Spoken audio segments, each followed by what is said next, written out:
darbojamies lietotu auto tirdzniecībā. Pērkam oficiālajās izsolēs Eiropā. Tā ir Somija, Vācija, Francija. No kā mēs pelnam no starpības. Finansējums nepieciešams, lai palielinātu apgrozījumu. Vismaz 20,000, tas, ko mēs gribētu. Izmantosim automašīnu iegādai. Sveicināti! Sveiks, Tom! Sveiks, Ant!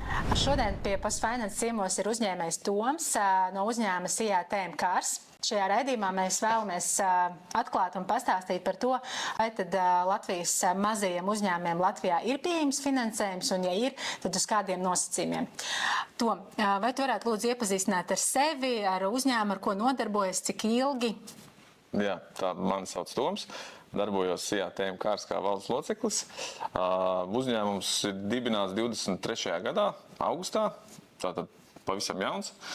Un darbojamies lietotu auto tirdzniecībā. Okay. Un pastāsti, kāds ir jūsu biznesa modelis, no kā jūs pelnat? Pērkam oficiālajās izsolēs Eiropā. Tā ir Somija, Vācija, Francija. No kā mēs pelnam no starpības. Nopērkam kaut ko, varbūt, kas ir jāpieremontē, kas ir jāiztīra, jāsakrāso tādu mašīnu, kas, jā.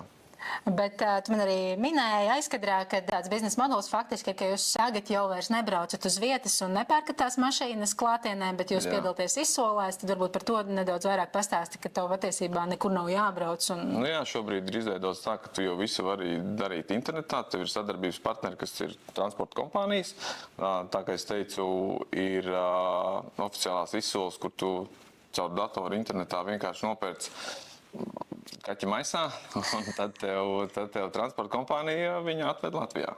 Un pastāsti par realizāciju, kur jūs realizējat šīs automašīnas? Šobrīd esam uzsākuši veiksmīgu sadarbību ar Kuldīgas tirgotāju RZ Autoparks, kas ir autoplats, jau ar vairāk kā 10 gadu pieredzi, un sadarbība ar viņu. Jā, tur mēs arī tās mašīnas tirgojam. Kāds tu izvēlējies tieši šo sadarbības partneri? Šo konkrēto izvēlējāmies tieši tādēļ, ka viņš ir ļoti aktīvs sociālos tīklos, viņam ir ļoti labs apgrozījums, ļoti labs tirgotājs, teiksim tā. Un, jā, viņš gala patērētājiem izstāsta, parāda visu, ir ļoti skaidrs, ko tu saņem, kādu produktu attiecīgi no tā segmenta, ko tu esi nopircis. Jā, tad es varbūt pastāstīšu, tad jūsu tāds biznesa modelis, tu varēsi piekrist vai papildināt vai ne, bet tas, ko es sapratu no tevis, tad jūsu biznesa modelis ir tāds, jūs atrodat automašīnas ārzemēs, attiecīgi jūs viņas piegādājat uz Latviju, ja nepieciešams, tad jūs pielabojat, uzlabojat, iziet tehnisko apskati, un tad šo automašīnu jūs realizējat plačos, un tad attiecīgi noteikti tā, kad jūs strādājat faktā uz komisijām, tas nozīmē, ka jūs izvietojat placi, un tad, kad placis nopārdod šo automašīnu, tad jūs saņemat šo finansējumu. Jā, tieši tā. Tieši tā. Ok, paldies. Tad mēs varam tālāk virzīties par finansējuma nepieciešamību. Dosimies aizpildīt pieteikumus, un tad tu vairāk pastāstīsi, kāpēc tev ir nepieciešams finansējums un kur tu to plāno izlietot. Finansējums nepieciešams tīri, lai palielinātu apgrozījumu. Summu izmantosim, summa ir nepieciešama vismaz 20,000, tas, ko mēs gribētu. Izmantosim automašīnu iegādai, lai palielinātu apjomu. Tad iepirksiet papildus preci, kuru tālāk realizēt un iegūt papildus finansējumu. Un cik jūs par 20,000 varētu iegādāties automašīnas? 4-5. Okay. Tāds budžeta klases mašīnas, jā. Jā, pastāsti, kāda ir jūsu tā preces cena, kur aiziet jau tālāk pie patērētāja? Pie patērētāja mēs darbojamies tādā budžeta klases segmentā, kas ir no 4,000 līdz 7,000. Ok, labi.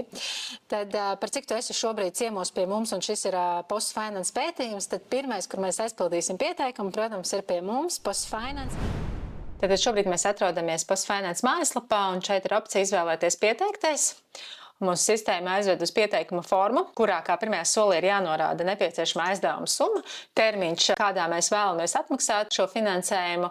Postfinance gadījumā tas ir līdz 12 mēnešiem. Nākamajā solī ir jānorāda, cik ilgi uzņēmums darbojas, un ir jānorāda arī gada apgrozījums. Tad ir jānorāda informācija par uzņēmumu, nosaukums, reģistrācijas numurs, ar ko uzņēmums nodarbojas, faktiskās saimnieciskās darbības vieta, tēmkārs gadījumā tas ir autoplacis. Nākamais, kam tad ir nepieciešams šis finansējums, šom gadījumā, pēc cik viņš vēlas iegādāties papildus automašīnas, tad tas būs krājumiem un investīcijām. Nākamais, vai ir saistības ārpus Smart Finance, šom gadījumā nē, nav. Un attiecīgi šajā sadaļā ir jānodāda informācija par patiesajiem labuma guvējiem, jeb uzņēmuma īpašniekiem, norādam personas kodu. Visiem, ja ir vairāki īpašnieki, tad pievienojam vairākus. Jānorāda, cik daļas pieder. Es esmu uzņēmuma patiesais labuma guvējs. Jā, vai klients, vai tā pārstāvis, vai patiesais labuma guvējs ir politiski nozīmīga persona. Un tad ir jānorāda informācija par personu, kura tad ir aizpildījusi šo pieteikumu,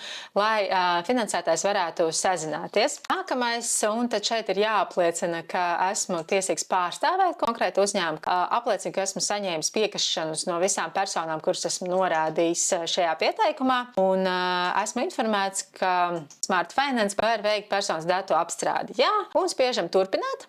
Šeit norāda, paldies, ka sniedzāt informāciju. Lūdzu, uzgaidiet, lai pieslēgtu uzņēmumu bankas konta pārskatu. Tad sistēma automātiski piedāvā uzreiz pieslēgt uzņēmuma konta pārskatu, neejot atsevišķi bankā, nelejupladējot šo PDF, bet patiešo var pieslēgt, izmantojot Open Banking tehnoloģiju. Pieņemsim, es izvēlos, ka man uzņēmumā bankas konts ir Swedbank. Attiecīgi es izvēlos konkrēto banku, un šeit ir Smart Finance izmantot GoCardless, lai izveidot savienojumu ar jūsu Swedbank kontu. Un šeit var detalizētāk izlasīt, kāpēc ir nepieciešama šāda piekrišana. Tad attiecīgi, lai mēs varētu patiešo saņemt no bankas datus, jums nevajadzētu katru reizi mums sniegt konta pārskatu.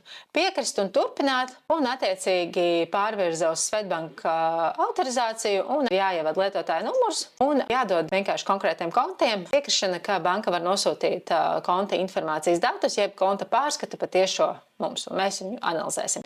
Un jums manuāli nekas nav jādara.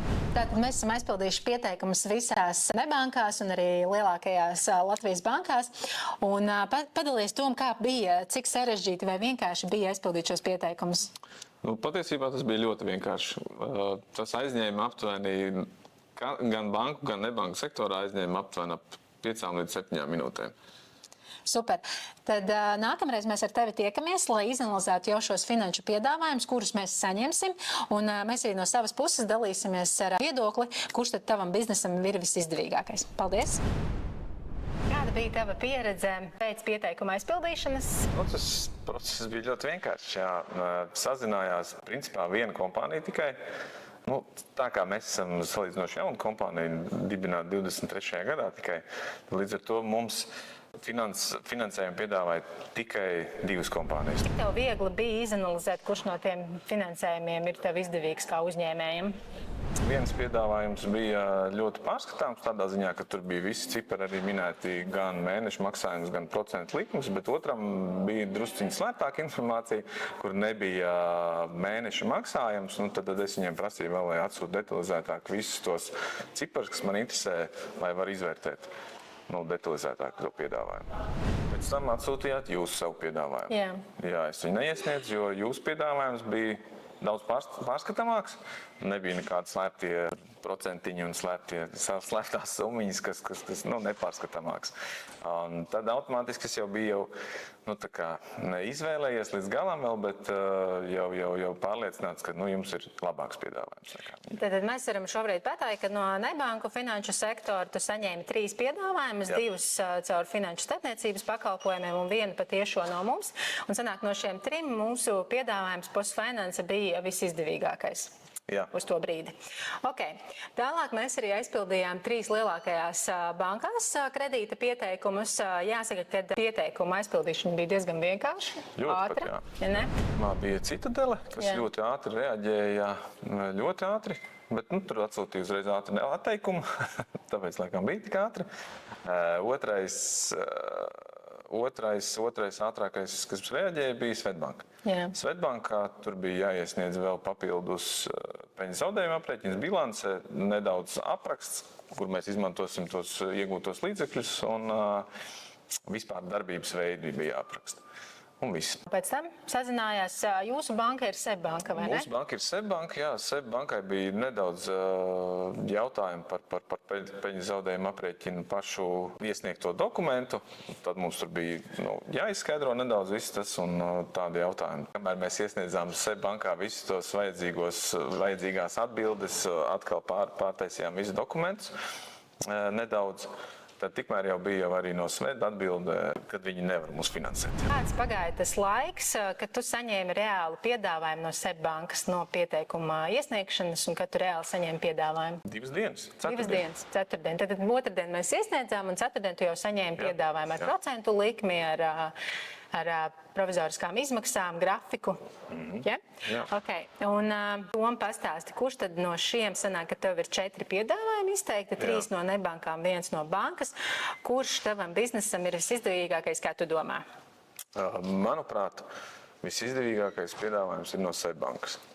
Protams, tāpēc, ka tur ir visizdevīgākā procentu likuma un arī tāpat kā jums, arī SEB banka atsūtīja ļoti pārskatāmu maksājumu grafiku. Tu vari izrēķināt, apskatīties konkrēti, cik tu pārmaksā, cik ir visi procenti, viss ir ļoti skaidri pārredzams.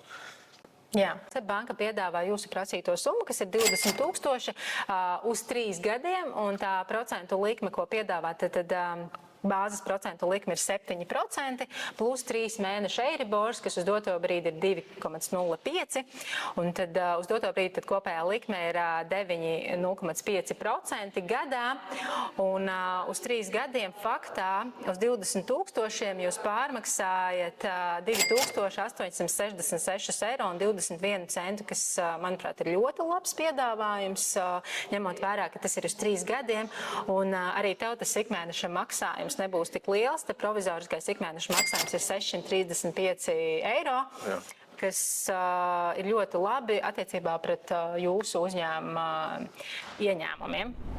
Jūsu piedāvājums arī bija ļoti izdevīgs tādā ziņā, ka gala pārmaksa bija ļoti maza. Kāpēc par labu izvēlējāties bankai? Kas bija tas jūsu svarīgais noteicošais nosacījums pie finansējums? Pirmām kārtām tas, kad iedeva mūsu prasīto summu, kas mēs arī izrēķinājām, cik mums ir nepieciešams, un pretī, protams, arī ir tas mazāks stress, teiksim, atdodot to naudu, jo mēneša maksājums ir uz attiecīgi stipri mazāks nekā, ja viņš būtu īsākā termiņā. Un, otrs faktors ir tas, ka ilgākā termiņā viņi dod to naudu aizdod. Ko banka prasīja kā nodrošinājumu? Banka prasīja kā nodrošinājumu uzņēmumu īpašnieku galvojumus. Tas ir mans un mana partnera galvojumi. Principā viss. Un elektroniski jāparaksta bija līgumi. Un kad tu parakstīji līgumus? Vakardien, tad tas ir pirmdiena, jā. Iesniedzām mēs pieteikumu otrdien, un pirmdien tu parakstīji jau līgumus, un vai nauda ir ienākusi jau kontā? Ir, jā. Ir jau ienākusi, super. Bet vai ir paspēta jau sākt lietot vai nē vēl? Nav, viss ir procesā. Tas ir pats vienkāršākais, laikam, ko izdarīt. Jā. Pirmais, ko es varētu ieteikt, un kas bija mans tāds, principā nebaidīties no tā, ka prasīt arī nebanku sektorā aizdevumus, jo nav nekā tur tāda, kad, kā visiem liekas, ka tur būs šausmīgi mistiski dārgi vai sarežģīti un tā tālāk. Otrs, galvenokārt mēģināt. Un, kā jau es aizkadrā tev teicu, kad mēs jau mēģinājām uzņēmumus salīdzinoši jauns, mēs bijām jau nostrādājuši gadu, tad jau es pamēģināju banku sektorā no sākuma. Sākumā pamēģināt, saprast, kāda tev ir nepieciešama dokumenti, kas tev sagaida pretī, sagatavoties nedaudz jau arī pašam, iziet cauri bilancei, saprast peļņas zaudējuma aprēķinu, vispār, ko tas nozīmē, cik jums ir uzņēmumam peļņa, cik jūs būsiet, teiksim, kā jaunais uzņēmējs gatavs maksāt mēnesī, cik jūs varēsiet samaksāt, cik ir jūs tas, teiksim, ja jums ir peļņa, attiecīgi no tās peļņas, cik jūs varēsiet samaksāt konkrēto aizdevumu. Un no tā izvērtējot, mēģināt, lai būtu lielāks iegūms no tā visa. Mans uzstādījums bija no pirmās dienas, tā kā tas ir uzņēmums, kuram ir jāpelna, tad katra kustība, vai tu tev sniedz pakalpojumu vai pārdod preci, ir jābūt kaut vai tā ir minimāla peļņa, bet viņam ir jābūt ar peļņu. Katrai kustībai ir jābūt pelnošai. Un tad līdz ar to, ja tu sev tā detalizēti ej cauri un pievērst tam uzmanību, tad es neredzu tur nekādas beigās problēmas, lai pēc gada, 2, 3, kad ir tas finansējums nepieciešams, lai nedabūtu. Super. Paldies tev, Tom, par to, ka tu piedalījies šajā pētījumā. Bija ļoti vērtīgi ne tikai tev, bet arī mums saprast, kā notiek patiesībā tirgū, pieteikumu izskatīšana, piedāvājumu izteikšana un attiecīgi apsveicu tevi ar finansējumu piešķiršanu, saņemšanu, visizdevīgāko tirgū, ja?